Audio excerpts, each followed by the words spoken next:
नमस्कार दोस्तों, स्वागत है आप सभी का एक बार फिर से। दोस्तों, अगर आप अपनी लाइफ में कुछ नया सीखना चाहते हैं तो चैनल को सब्सक्राइब जरूर करिएगा। दोस्तों, भगवान श्री हरि विष्णु जी और मां लक्ष्मी की कृपा पाने के लिए एकादशी सबसे बड़ा व्रत माना जाता है। यह व्रत न केवल जीवन में सुख शांति, भौतिक सुख, ऐश्वर्य, संपदा, उत्तम जीवन साथी और कार्यक्षेत्र में सफलता प्रदान करता है, बल्कि मरणोपरांत मोक्ष भी प्रदान करता है। हर एकादशी व्रत का एक अलग और खास महत्व होता है। आज के वीडियो में हम बताएंगे गौमाता से संबंधित एक उपाय जिससे आपको मिल सकता है अक्षय, यदि कभी न समाप्त होने वाला धन प्राप्त करने का वरदान। अगर हिंदू धर्म की माने तो ऐसी मान्यता है कि गाय की सेवा अगर निस्वार्थ भाव से की जाए आए तो घर में लक्ष्मी का वास होता है। वैसे तो युगों से चला आ रहा है कि गाय को हम कुछ न कुछ खिलाते जरूर है। गाय को सनातन धर्म में लक्ष्मी स्वरूप भी माना गया है। कहा जाता है कि गाय की सेवा करने से घर परिवार सुखी और संपन्न रहता है। जिस घर में गाय की सेवा निस्वार्थ भाव से होती है उस घर में लक्ष्मी जी की कृपा हमेशा बनी रहती है। और जिस घर में गाय की सेवा नहीं होती, अचानक से किसी भी प्रकार की वहां पर विघ्न बाधाएं आती रहती है। वैसे तो कुछ लोग शहरों में भी रहते हैं, महानगरों में रहते हैं, तो वहां पर गाय पालना संभव ही नहीं है, लेकिन गाय को वहां पर भी रोटी जरूर खिलाई जाती है। लेकिन कई बार गाय को खिलाने में कुछ भूल हो जाती है। तो कौन सी वो 3 चीजें हैं जो गाय को नहीं खिलानी चाहिए, आज हम आपसे इस वीडियो में साझा करेंगे। लेकिन दोस्तों, उससे पहले आपसे रिक्वेस्ट करते हैं कि वीडियो को लाइक जरूर करिएगा, दोस्तों को शेयर कर दीजिएगा, और अगर आपने अभी तक चैनल को सब्सक्राइब नहीं किया है तो चैनल को सब्सक्राइब करके बेल आइकन जरूर दबाइएगा। दोस्तों, गाय के अंदर सभी देवी देवताओं का निवास माना जाता है, तो आप सुबह जो पहली रोटी बनती है वो अगर गाय को खिलाते हैं तो देवी देवताओं का आशीर्वाद मिलता है। गाय को गुरु के साथ जोड़ा गया है, यानी गुरु ग्रह के साथ, बृहस्पति ग्रह के साथ, इसलिए गुरुवार के दिन गाय को रोटी पर एक चुटकी हल्दी डालकर खिलाएं तो सुख संपत्ति, धरना, ऐश्वर्य बढ़ता है। दुष्ट ग्रह शांत हो जाते हैं। जो लोग मानसिक रूप से परेशान है वह गाय को रोटी पर थोड़ा सा गुड़ रखकर खिलाएं तो सकारात्मक ऊर्जा आती है, टेंशन खत्म होती है, स्वास्थ्य अच्छा रहता है। और अगर आपको लगता है कि आपके सभी ग्रह खराब है तो ऐसे में गाय को पहली रोटी रोज खिलाएं। सभी ग्रह धीरे धीरे शुभ हो जाएंगे। कभी कभी जीवन में लंबे समय से कोई शुभ मंगल कार्य नहीं हो रहे होते, तब ऐसे में अब गाय को रोटी खिलाएं। गाय के मस्तक को छूकर अपनी मन्नत कहें, प्रणाम करें। पैर छुए तो आपकी मन्नत जरूर पूरी होगी। तो ये था गाय को आप क्या खिलाएं उसके बारे में, लेकिन गाय को क्या नहीं खिलाना चाहिए अब हम जानते हैं। गाय को रोटी तो हर कोई खिलाता है। अब ये रोटी बासी बिल्कुल भी नहीं होनी चाहिए, यानी कि एक दिन पहले की जो रोटी बनी रहती है और अब दूसरे दिन सुबह सुबह खिला देते हैं, वो नहीं खिलानी चाहिए। कई बार आप रोटी बना लेते हैं और उस दिन गाय मिलती नहीं तो रोटी रखे रह जाती है। फिर वो अगले दिन गाय को खिलाने से गाय का अपमान माना जाता है। वो रोटी बासी कहलाती है, इसलिए गाय को एक दिन पहले की बची हुई रोटी कभी नहीं खिलानी चाहिए। सड़ी गली चीजें, खराब चीजें गाय को मत खिलाइए, इससे घर में परेशानी आती है। अगर आप ऐसा करते हैं तो अपनी आदत को बदलिए, क्योंकि इससे घर में तकलीफ आती है। गाय को हरा चारा तो हर कोई खिलाता है। हरा चारा खिलाते समय एक बात का ध्यान रखें, गाय को सबसे ज्यादा पीपल का पत्ता लोग खिलाते हैं, पर पीपल का पत्ता आप खुद से तोड़कर मत खिलाइए। दूसरी बात, आप घर में सब्जी लाते हैं तो सागा जाता है तो उसमें से अच्छी चीजें तोड़कर रख के बचा खुचा अब गाय को न खिलाएं। आप जो देंगे वह गाय खा लेगी, लेकिन थोड़ी सी कुछ अच्छी चीजें मिलाकर गाय को खिला दीजिएगा तो ज्यादा फायदा होगा। गाय को दूध नहीं पिलाना चाहिए। आप दही चावल खिला सकते हैं, लेकिन दूध ताजा हो या बचा हुआ भूलकर भी गाय को मत पिलाइए। तो 3 चीजें गाय को नहीं खिलानी है। एक तो बची कुची रोटी नहीं खिलानी है, कोई भी अनाज बचाए उसे दूसरे दिन गाय को नहीं खिलाना है। जैसे चावल बच जाता है, पड़ोसी बच जाती है। और आप अगर चारा खिलाते हैं उन्हें तो सड़ा गला मत खिलाइए, और अगर खिलाते हैं कोई चीज तो उसके साथ कुछ अच्छी चीजें मिला लें, और गाय को दूध भी नहीं पिलाना है। ये चीजें बिल्कुल भी नहीं खिलाएं, नहीं तो घर में गरीबी आती है, माता लक्ष्मी आपके घर में वास करना छोड़ देती है। 84 लाख योनियों के सफर करके आत्मा अंतिम योनि के रूप में गौ का रूप धरती है। गाय लाखों योनियों का वह पड़ाव है जहां आत्मा विश्राम करके आगे की यात्रा शुरू करती है। दोस्तों, गाय का कोई अपशगुन नहीं होता है। जिस भूभाग पर मकान बनाना हो वहां पर अगर आप 15 दिन के लिए गाय और बछड़ा बांध देते हैं तो वह जगह पवित्र हो जाती है। भूभाग से बहुत सारी आसुरी शक्तियों का नाश हो जाता है, क्योंकि गाय में सकारात्मक ऊर्जा का भंडार माना गया है। गाय का मार्ग रोकना, अगर आप कहीं भी जा रहे हैं और गाय माता आपका मार्ग रोक दें तो ये बहुत ही शुभ माना जाता है। गाय और बछड़े का दर्शन एक साथ आपको हो जाए तो आपकी सफलता का प्रतीक माना जाता है। अगर आपके घर के आसपास घूमते रहते हैं तो इसका मतलब है कि आपके घर से काफी सारे संकट अपने आप ही दूर होने वाले हैं और समृद्धि पूर्वक जीवन आपको मिलता है। गाय के समीप आप अगर जाते हैं तो संक्रामक रोग, कफ, खांसी, सर्दी, जुकाम आदि का ग्रह जो लिए अपने आप ही बिना दवाइयों के भी नाश हो जाता है। अगर आपको गाय अचानक से पहुंच मार देती है तो ये बहुत ही शुभ संकेत माना गया है। और काली चितकबरी गाय का ऐसा करना तो और भी ज्यादा शुभ माना गया है। पंचगव्य जो होते हैं वो कई रोगों में लाभदायक है। पंचगव्य क्या क्या हुए? गाय के दूध, दही, घी, मूत्र और गोबर, इन सभी को शरीर की रोग निरोधक क्षमता को बढ़ाकर रोगों को दूर करने वाला माना गया है। ऐसा कोई रोग नहीं है जिसका इलाज पंचगव्य से नहीं किया जा सकता। दोस्तों, आज के समय में लोग गौ माता की पूजा करने के बजाय, उनका सही उपयोग करने के बजाय उनको काटकर मारकर खाना ज्यादा पसंद करते हैं। बुरा लगेगा शायद, पर ये सच है। और गाय को रोटी देने से न केवल सुख समृद्धि की प्राप्ति होती है बल्कि बरकत भी होने लगती है। अगर आप गौ को पाल सकें तो अच्छी बात, लेकिन आज के मॉडर्न युग में जहां लोगों की शायद खुद के घर में रहने की जगह नहीं है, ऐसे में गौ को रखना थोड़ा कठिन और महंगा हो सकता है। ऐसे में आप गोकुल रोटी ने कम से कम रोटी देके आप सुख समृद्धि को प्राप्त कर सकते हैं। आपके घर में बरकत होने लगती है। हमारे बुजुर्ग हमेशा से कहते आए कि गाय को रोटी खिलानी चाहिए, लेकिन समय स्थिति के चलते गाय की सेवा हर कोई नहीं कर पाता, लेकिन कम से कम रोटी तो आप खिला सकते हैं।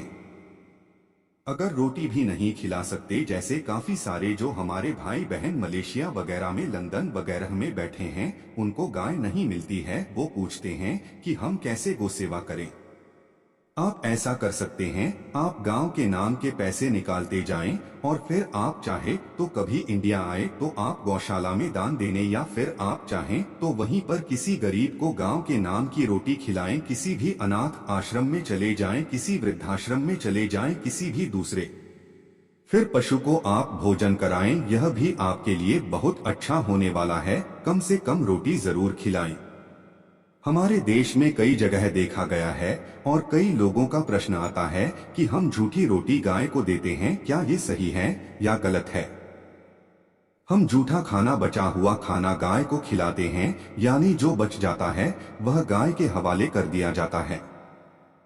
तो आपको बता दें दोस्तों, रामायण काल में गौ माता को एक श्राप मिला था, उसी की वजह से आज उनके साथ ऐसा हो रहा है। उसी शराब की वजह से गौमाता में देवी देवताओं का वास होने के बाद भी उनको झूठा खाना पड़ता है। यहाँ तक कि पॉलिथीन भी खाते हैं, हालांकि यह किसी भी लिहाज से सही नहीं है। आपको बता दें, वाल्मीकि रामायण में सीता द्वारा पिंड दान देकर दशरथ की आत्मा को मोक्ष मिलने का संदर्भ आता है। जो लोग जानते होंगे वह जानते हैं कि वनवास के दौरान भगवान राम, लक्ष्मण और सीता पितृपक्ष के दौरान श्राद्ध करने के लिए गया धाम पहुंचे। वहां श्राद्ध कर्म करने के लिए जरूरी सामग्री जुटाने राम और लक्ष्मण तो चले गए और सामान लेकर नहीं आए। इधर दोपहर हो गई। दान का समय निकलता जा रहा था। सीता माँ घबराने लगी। तभी दशरथ की आत्मा ने पिंडदान की मांग कर दी। अब गया जी के आगे फल्गु नदी पर अकेली सीता जी मुश्किल में पड़ गए। उन्होंने फल्गु नदी के साथ वट वृक्ष, केतकी के फूल और गाय को साक्षी मानकर बालू का पिंड बनाया और स्वर्गीय राजा दशरथ अपने ससुर के निर्मित पिंड दान कर दिया। थोड़ी देर में भगवान राम और लक्ष्मण जब लौटे तो उन्होंने कहा कि समय निकल जाने के कारण मैंने पिंड दान कर दिया। बिना सामग्री के पिंडदान कैसे हो सकता है? इसलिए राम जी ने सीता माँ से प्रमाण मांगा। तब सीता माता ने कहा कि जो फल्गु नदी के रेत है, केतकी के फूल है, गाय है और वट वृक्ष है, जो मेरे द्वारा किए गए श्राद्ध कर्म की गवाही दे सकते हैं। इतने में फल्गु नदी, गाय और केतकी के फूल तीनों इस बात को मुकर गए। उन्होंने कहा, सीता माँ झूठ बोल रही है, सिर्फ वट वृक्ष ने सही बात कही। तब सीता जी ने दशरथ का अध्ययन करते हुए उनसे ही गवाही देने की प्रार्थना करें। दशरथ जी ने सीता माँ की प्रार्थना को स्वीकार करके घोषणा की कि ऐन वक्त पर सीता ने मुझे पिंड दान कर दिया। इस पर राम आश्वस्त हुए, लेकिन तीनों गवाहों द्वारा झूठ बोलने पर सीता जी उनसे क्रोधित हो गए और उन्हें श्राप दिया। फल्गु नदी से कहा कि जा, तेरा नाम सिर्फ नदी रहेगा, लेकिन तुझमें पानी कभी नहीं रहेगा। इस कारण आप भी जानते होंगे, जो लोग जानते हैं, फल्गु नदी आज भी गया में सूखी ही रहती है। गाय को श्राप दिया कि तो मुझे होकर भी लोगों का झूठा खाएगी, और केतकी के फूल को श्राप दिया कि तुझे पूजा में कभी नहीं चढ़ाया जाएगा।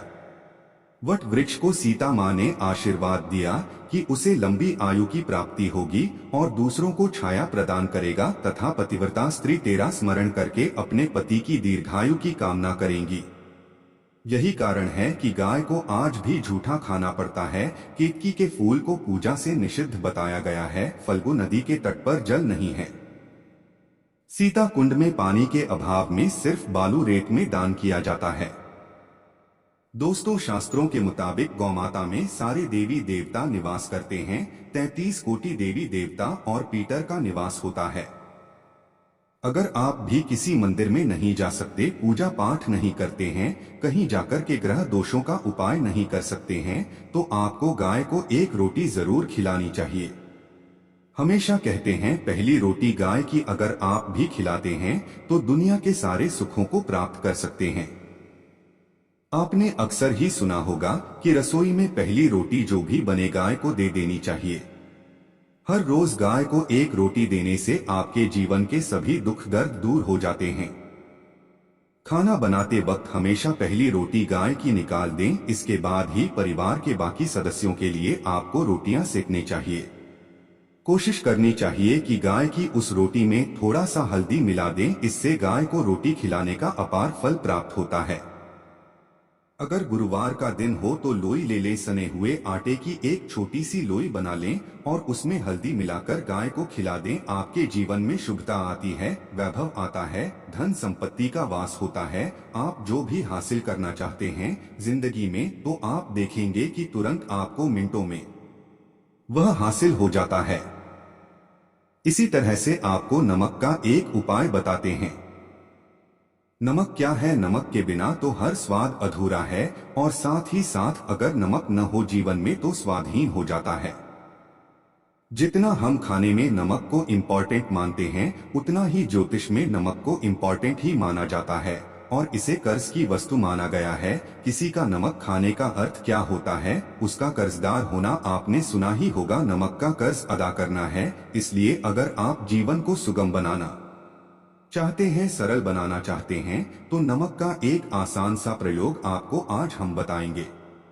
आप देखिए कि कितने आपको पॉजिटिव परिणाम मिलते हैं, और इतना आसान है कि इसके लिए आपको अतिरिक्त मशक्कत करने की कोई जरूरत नहीं है। सिर्फ आपको अपने घर में बनी सबसे पहली रोटी लेनी है और उस पर थोड़ा सा नमक रख दें।